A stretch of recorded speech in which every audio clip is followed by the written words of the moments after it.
Ice, in its varied forms, covers as much as 16% of Earth's surface, including 33% of land areas at the height of the northern winter. Glaciers, sea ice, permafrost, ice sheets, and snow play an important role in Earth's climate. They reflect energy back to space, shape ocean currents, and spawn weather patterns. But there are signs that Earth's great stores of ice are beginning to melt.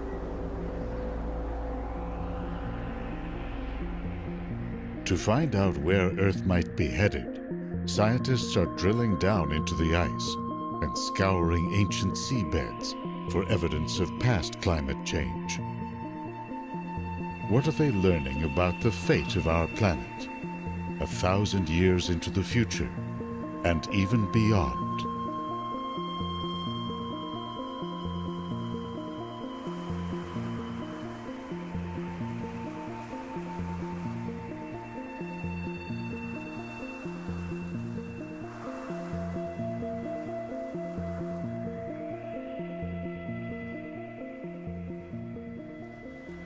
"30,000 years ago, Earth began a relentless descent into winter. Glaciers pushed into what were temperate zones. Ice spread beyond polar seas.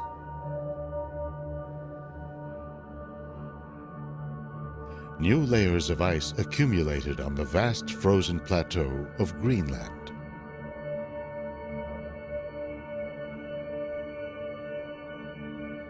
At 3 kilometers thick, Greenland's ice sheet is a monumental formation built over successive ice ages and millions of years. It's so heavy that it has pushed much of the island down below sea level.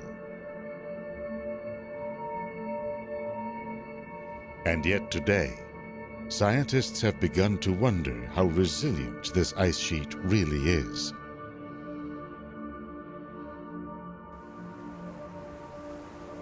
Average global temperatures have risen about 1 degree Celsius since the Industrial Revolution.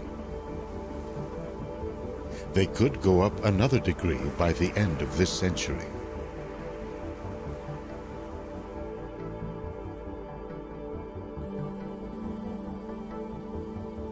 If Greenland's ice sheet were to melt, sea levels would rise by over 7 meters.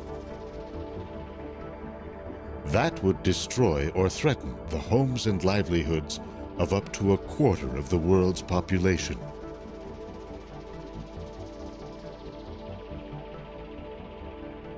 These elevation maps show some of the areas at risk. Black and red are less than 10 meters above current sea level. The southeastern United States, including Florida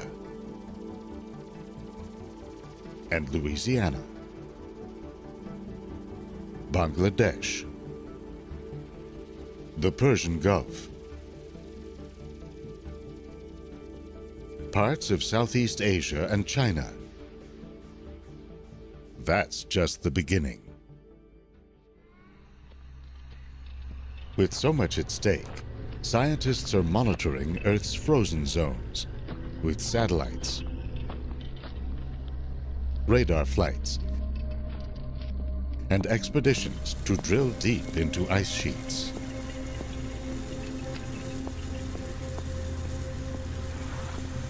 And they are reconstructing past climates, looking for clues to where Earth might now be headed. Not just centuries, but thousands of years in the future. Periods of melting and freezing, it turns out, are central events in our planet's history.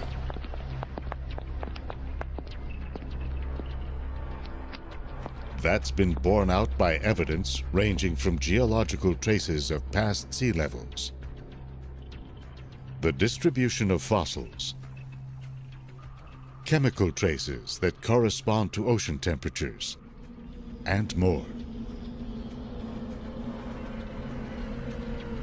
Going back over 2 billion years, Earth has experienced 5 major glacial or ice ages. The first, called the Huronian, has been linked to the rise of photosynthesis in primitive organisms. They began to take in carbon dioxide, an important greenhouse gas. That decreased the amount of solar energy trapped by the atmosphere, sending Earth into a deep freeze.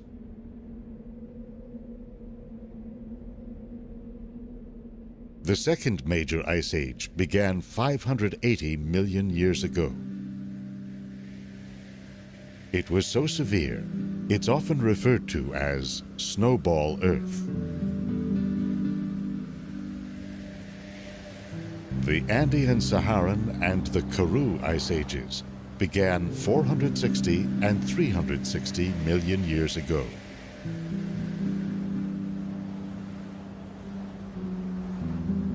Finally, there's the Quaternary, from 2.6 million years ago to the present. Periods of cooling and warming have been spurred by a range of interlocking factors. Volcanic events, the evolution of plants and animals, patterns of ocean circulation, the movement of continents. The world as we know it was beginning to take shape in the period from 90 to 50 million years ago. The continents were moving toward their present positions. The Americas separated from Europe and Africa. India headed toward a merger with Asia. The world was getting warmer. Temperatures spiked roughly 55 million years ago, going up about 5 degrees Celsius in just a few thousand years. CO2 levels rose to about 1,000 parts per million, compared to 280 in pre-industrial times and 390 today. But the stage was set for a major cool down.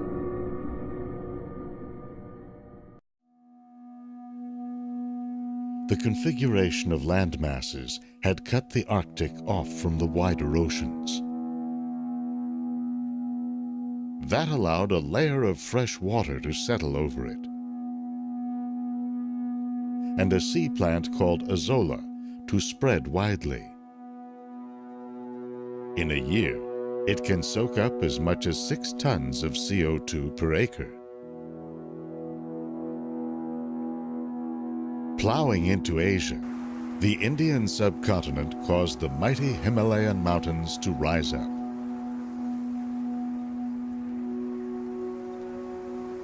In a process called weathering, rainfall interacting with exposed rock began to draw more CO2 from the atmosphere, washing it into the sea.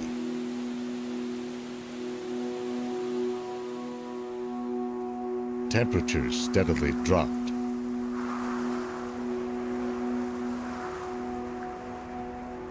By around 33 million years ago, South America had separated from Antarctica. Currents swirling around the continent isolated it from warm waters to the north. An ice sheet formed. In time, with temperatures and CO2 levels continuing to fall, the door was open for a more subtle climate driver.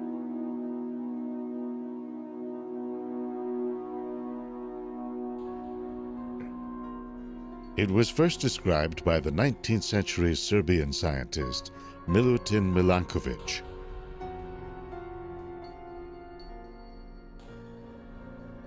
He saw that periodic variations in Earth's rotational motion altered the amount of solar radiation striking the poles. In combination, every 100,000 years or so, these variations have sent Earth into a period of cool temperatures and spreading ice. Each glacial period was followed by an interglacial period in which temperatures rose and the ice retreated.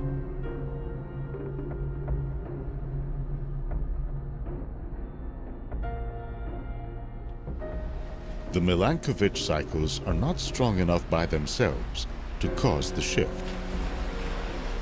What they do is get the ball rolling.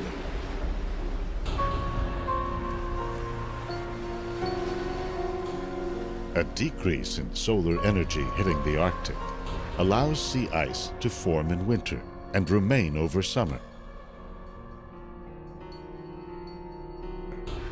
Then to expand its reach the following year. The ice reflects more solar energy back to space. A colder ocean stores more CO2, which further dampens the greenhouse effect.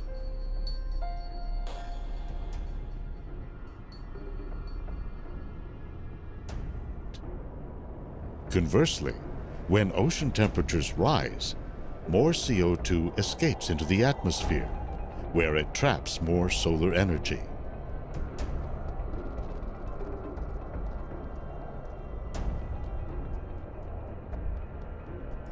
With so many factors at play, each swing of the climate pendulum has produced its own unique conditions.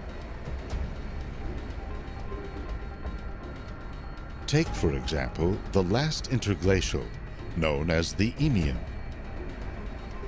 from 130 to 115,000 years ago.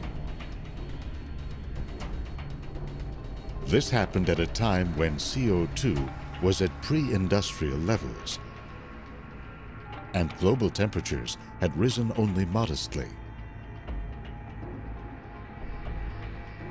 But with higher solar energy striking the north, temperatures rose dramatically in the Arctic.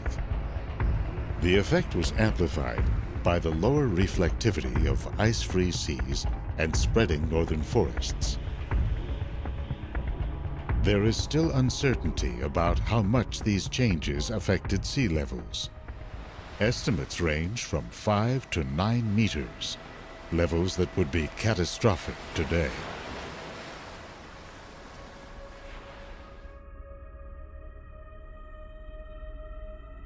That's one reason scientists today are intensively monitoring Earth's frozen zones, including the ice sheet that covers Greenland.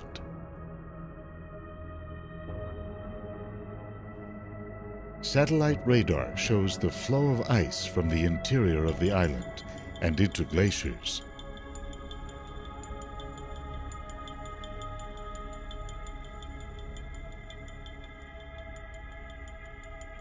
In the eastern part of the island, glaciers push slowly through complex coastal terrain.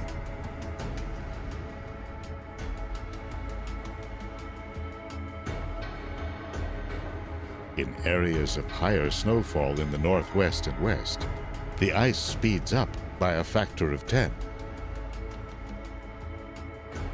The landscape channels the ice into many small glaciers that flow straight down to the sea.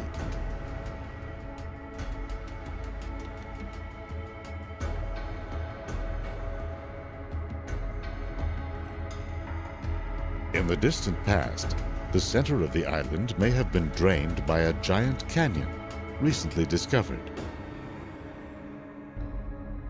Scientists found that it's 550 kilometers long and up to 800 meters deep. It leads from Greenland's interior to one of today's most volatile glaciers.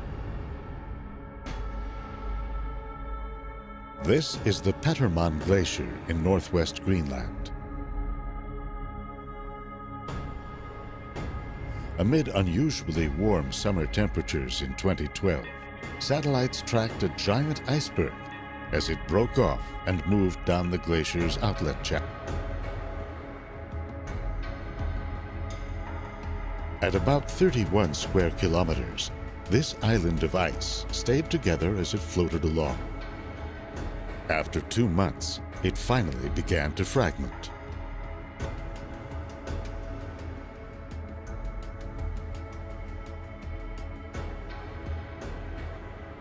The Jakobshavn Glacier on Greenland's west coast flows toward the sea at a rapid rate of 20 to 40 meters per day.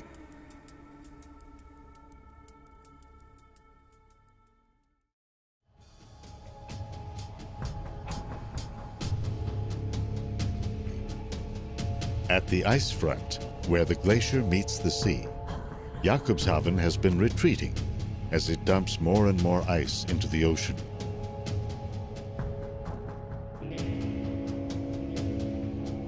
You can see it in this map. In 1851, the front was down here. Now it's 50 kilometers up.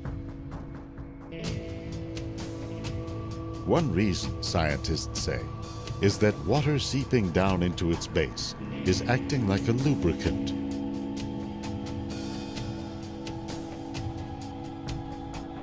Another is that as the glacier thins, it's more likely to break off or calve when it interacts with warmer ocean waters.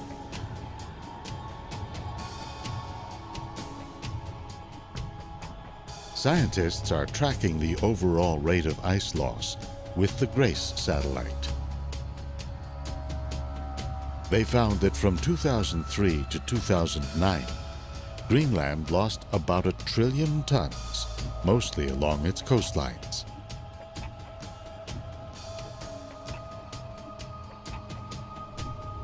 This number mirrors ice loss in the Arctic as a whole. By 2012, summer sea ice coverage had fallen to a little more than half of what it was in the year 1980.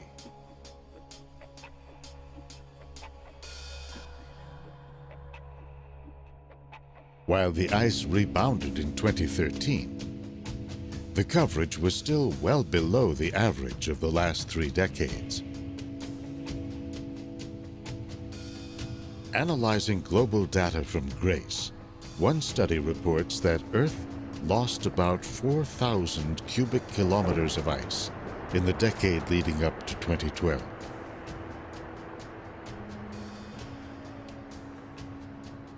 Sea levels around the world are now expected to rise about 1 meter by the end of the century. What will happen beyond that?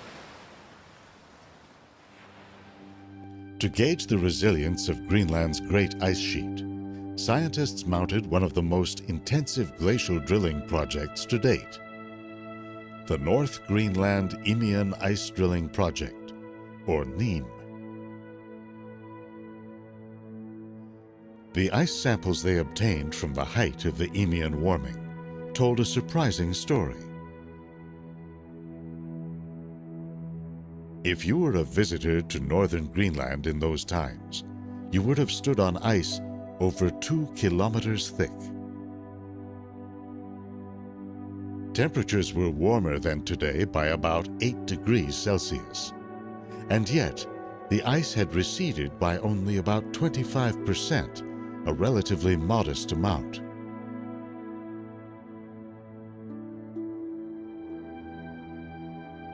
This has shifted the focus to Earth's other much larger ice sheet, on the continent of Antarctica. Antarctica contains 90% of all the ice and 70% of all the fresh water on the Earth. Scientists are asking, how dynamic are its ice sheets? How sensitive are they to melting? Data from GRACE and other satellites shows that this frozen continent overall has lately been losing as much ice as it gains.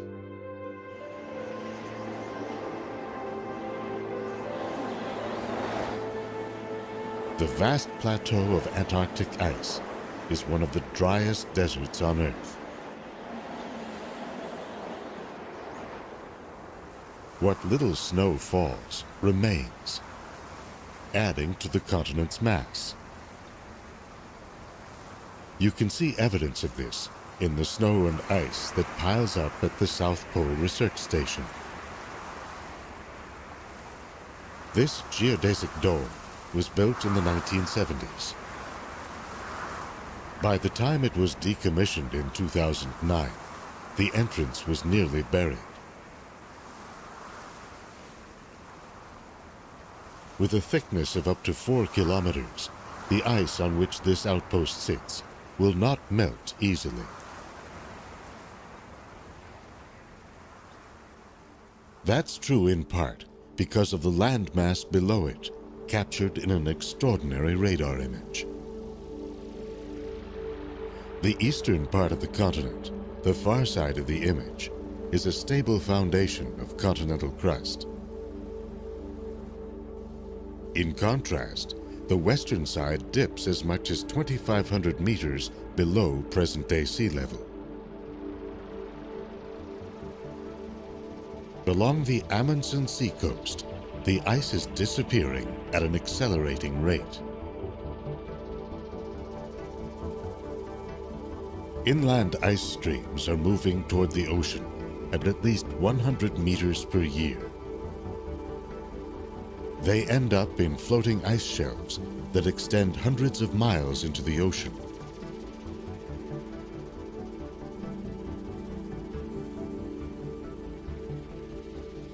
This is the Pine Island Glacier, a major area of focus for researchers investigating the impact of a warming climate. This region is the greatest source of uncertainty about global sea level projections. When ice shelves like this grow, they become prone to fracturing. A giant crack, for example, recently appeared in the Pine Island Glacier. Within 2 years, a 720 square kilometer iceberg had broken off.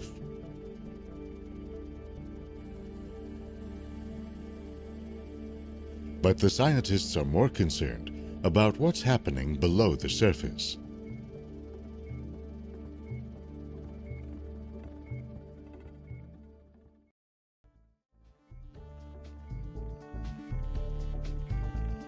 In recent times, the Southern Ocean that swirls around the continent has been getting warmer, at the rate of 0.2 degrees Celsius per decade. That has affected ice shelves like Pine Island by melting them from below. In a comprehensive survey of the continent, scientists concluded that this process was responsible for 55% of the mass lost from ice shelves between 2003 and 2008.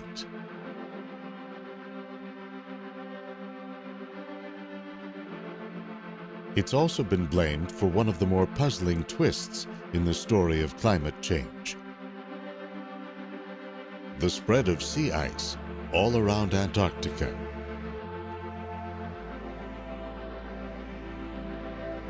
One possibility is that ramped-up winds circling the pole are pushing the ice into thicker, more resilient formations.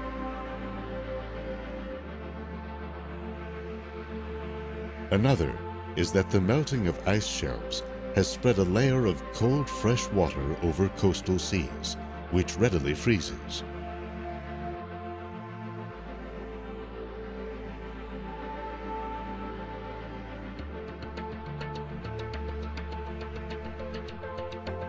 A team of researchers has come to the Pine Island Glacier to try to monitor the melting in real time.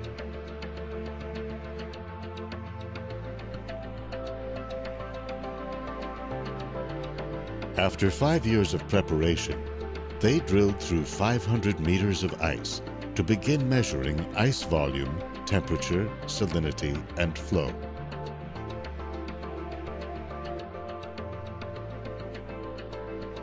In some places, they found rates of about 6 centimeters per day, or about 22 meters in a year. Because ice shelves hold back inland glaciers, the melting could trigger larger changes. That's likely what happened to the Larsen ice shelf on the Antarctic Peninsula in the year 2002. It's thought to have been stable since the last interglacial. Warmer ocean waters had been eating away at Larsen's underside.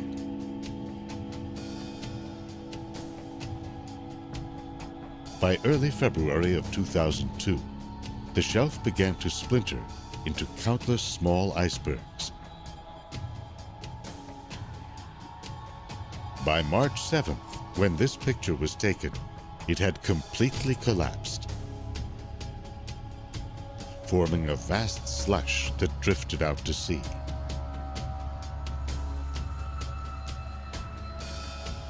Without the shelf's buttressing effect, a series of nearby glaciers picked up speed, dumping an additional 27 cubic kilometers of ice into the ocean per year. Evidence from the last interglacial, the Eemian, brings an ominous warning of what could lie ahead.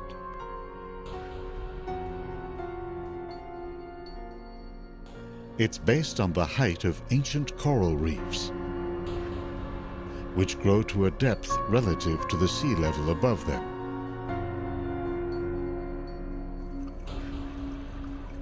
Based on reefs along the Australian coast, a recent study published in the journal Nature showed that sea levels remained stable for most of the Eemian, at 3 to 4 meters above those of today. But the authors found that in the last few thousand years of the period, starting around 118,000 years ago, sea levels suddenly shot up to 9 meters above today. The authors concluded, in their words, that a critical ice sheet stability threshold was crossed, resulting in the catastrophic collapse of polar ice sheets.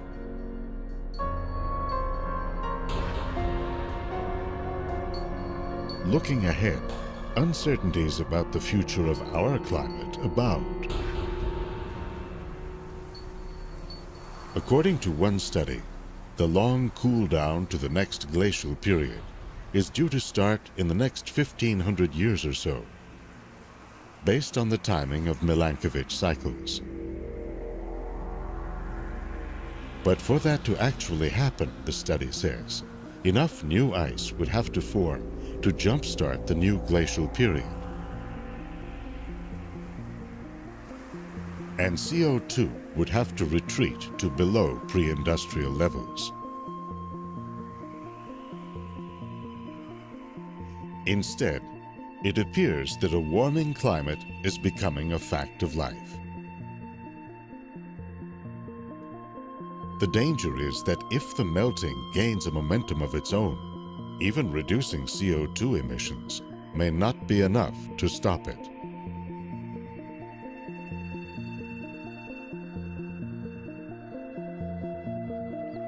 The still unfolding story of Earth's past tells us about the mechanisms that can shape our climate. But it's the unique conditions of our time that will determine sea levels, ice coverage, and temperatures.